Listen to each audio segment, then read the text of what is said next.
Hello guys and welcome to another episode of Air Tycoon Online 2. Now in this episode, I'm just going to be doing much the same as I have in the last episode, just making new stopover routes and seeing if I can find new ways to keep making kind of stopover routes that are really running thin on how many there are left, it seems like. Which is pretty funny because currently I don't have many stopover or many routes at all, and I'm already starting to feel like I'm running short. Now, I have noticed that this server will run into a problem soon, and that is that some of the main airports are already full. London, all 3 airports are full. Now, it's okay because I do have like close to 600 slots in London. So if I ever do need to, I can just delete the short range ones and make space for new long range ones. But I obviously don't want to do that just yet. So in this episode, my emphasis is going to be solely on New York. I'm going to focus all my routes to try and be coming from New York, just so I can get as many kind of slots used in New York as possible, so I have those available. And also, I already have most of the routes for New York, so I won't ever feel like I have a lack of slots in New York in the future. Because that airport will obviously become full in probably a turn or two, or in a couple days, and then that's it pretty much for the rest. I can only wait for people to drop out of the server to ever get more slots in New York. Now, as you can see, actually you probably can't see, or you could have saw if you were paying attention. The World Traveler Index in this world is currently quite low. We are in an economic crisis, yet this kind of proves the point of how good stopovers are, is I'm still making good net profit, 326k. Now, the top player, for example, is very close to losing money and only seems to make money when they use gems. And how you can tell if somebody is a gemmer or not is by keeping track of their value every turn. For example, if you look at my value, it'll keep consistently climbing, except for certain turns where I lease many airplanes. Now, most players don't lease, so you don't even have to worry about that. But if you keep look at your top players, you'll see a lot of them lose value some turns and then irrationally gain value. This is obviously because it's not actually their profit that is causing them to gain value. It is probably usage of gems. Now, that person I was talking about, first place on the server, has probably 50 airports already. So my chance of ever catching him is quite low, but that's going to be my goal, is to come in first on this star channel. I'm not even sure if I will have a remote hope of doing that, but I'm going to try my best anyway. As you can see, if I keep gaining as fast as I am compared to everybody else, I will do it no problem, but that's all I really have to do. And to do that, I'm just going to go with a very safe strategy of just opening stopover routes. Quite simply put, stopover routes just aren't affected by almost anything that goes on in the world.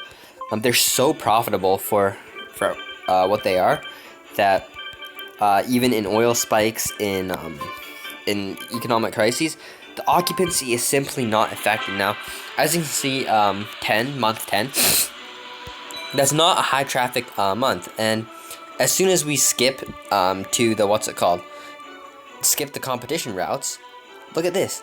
There's not a single stopover route I have which isn't 100% occupancy or 99% occupancy, which is just where you're missing a few business seats. Like, every single Illusion 62M you see here will all have 100% occupancy, which means they're making as much money as that plane possibly can, which is just absolutely amazing considering it's a downturn where the World Traveler Index is 2300. Also, what this shows is you can make stopover routes much worse than the ones I'm making now, and still make a lot of money. Like, you could be connecting, instead of using New York and Seoul, for example, you could be using Denver and Denver to Mumbai, or like Seattle to Mumbai even, or Seattle to some random small city in Europe to Mumbai, and that would still fill up the solution if it wasn't an economic downturn.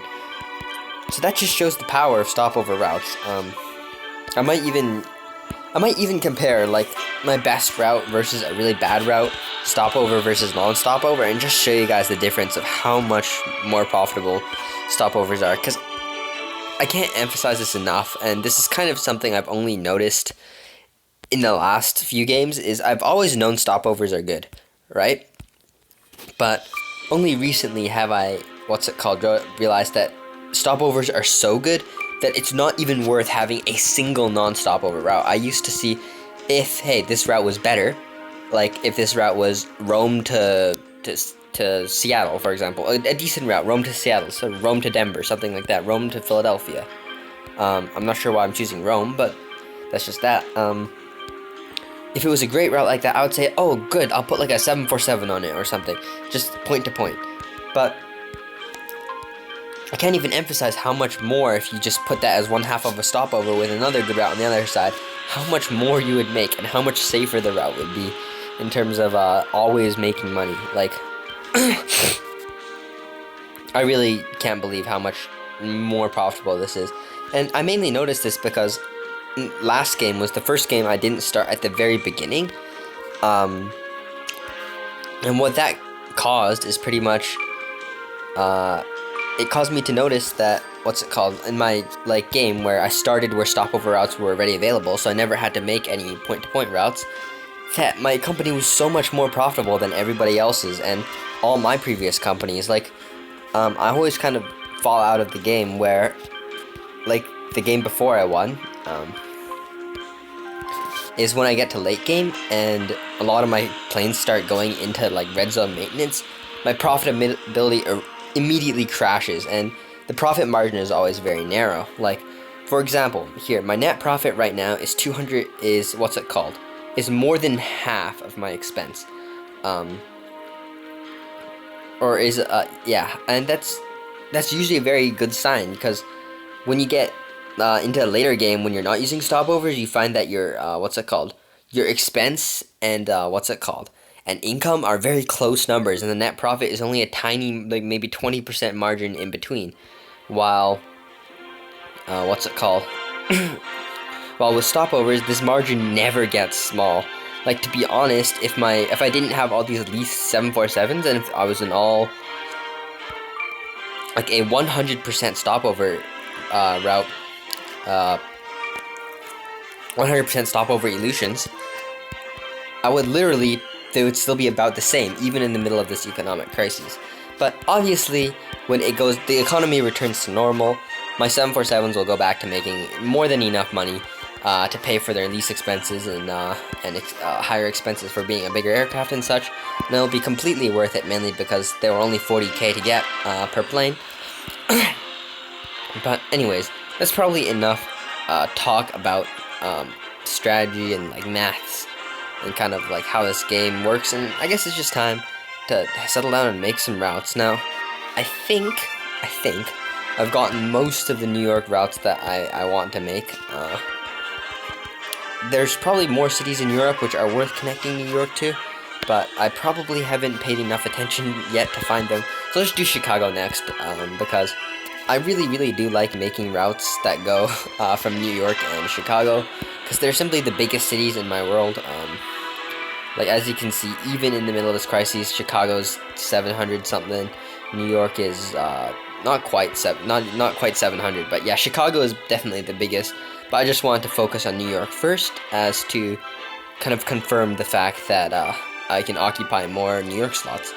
Now, one thing that is annoying is I forgot to get space in Shanghai, so I'm just gonna have to work with Tokyo and Beijing, which are much weaker than Seoul and Shanghai. Seoul and Shanghai are like the main cities in Asia, and New York and Chicago for North America.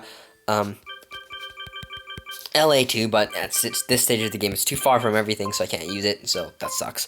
But yeah, it's too far from everything that hasn't already been connected to, which I want to use at least.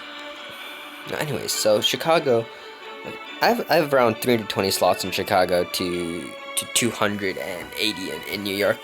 One curious thing I noticed is in one of my worlds where I was gonna lose because all of my airplanes were into bad maintenance zones, so like the zone where maintenance gets very expensive.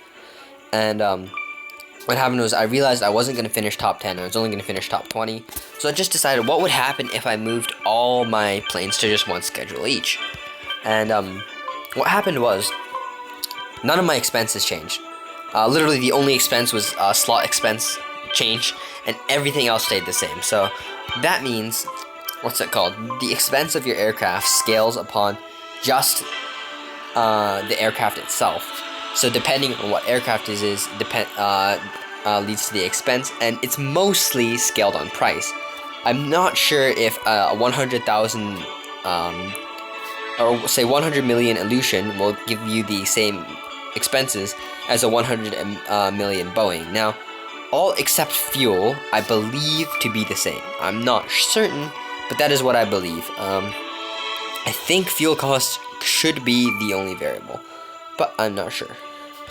So as you can see, Chicago to this place in Spain is too far, unfortunately, to fly with to anywhere but by Beijing.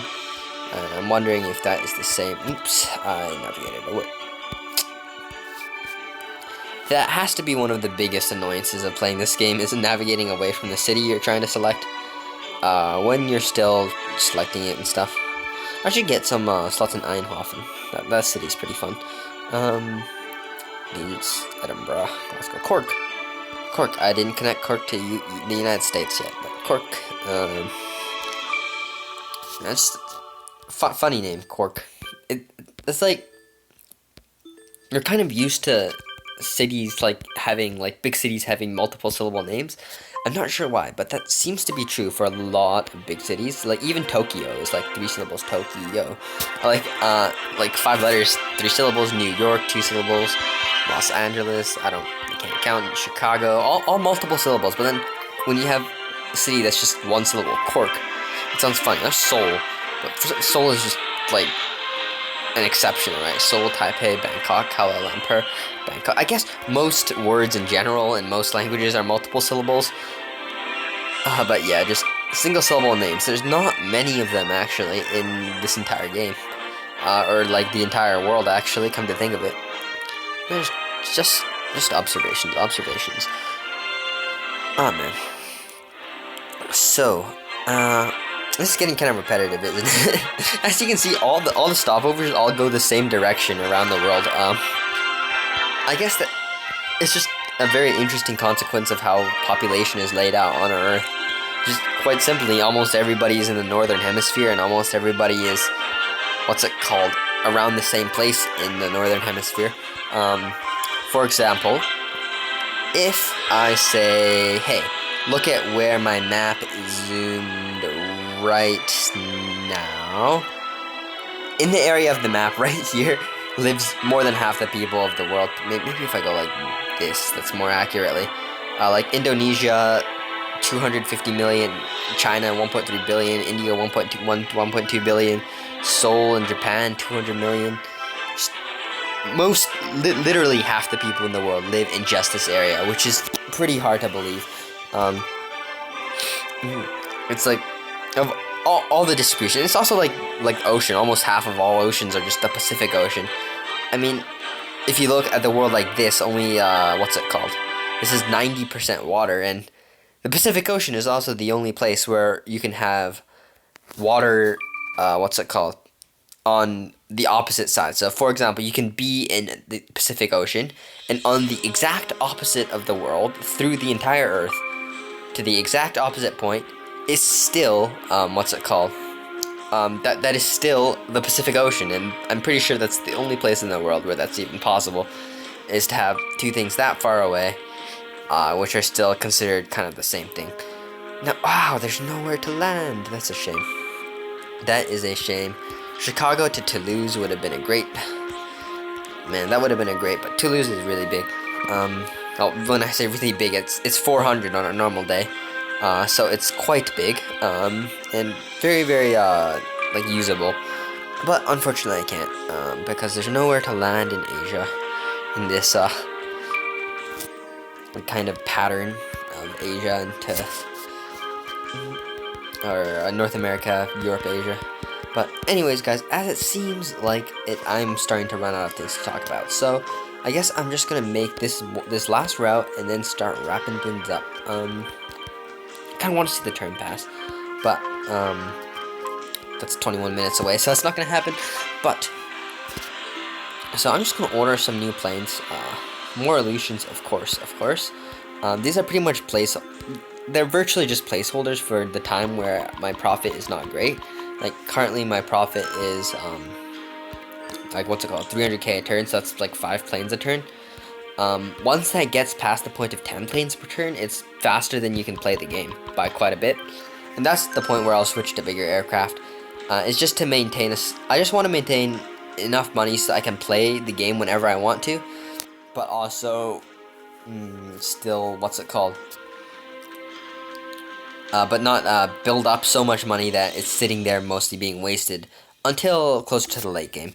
Because at the late game, you will always accumulate more cash than you can possibly spend, unless you're going to use it on airports or something, but obviously not everybody can. And I do have, what's it called, close to 400 gems, thanks to winning the last world, but that's only like 7 airports, and I'm not even sure if that's worth it over maintenance depots. We'll see. But anyways, guys, I hope you guys enjoyed this episode, and I'll see you guys next time. Peace. Do, do, do.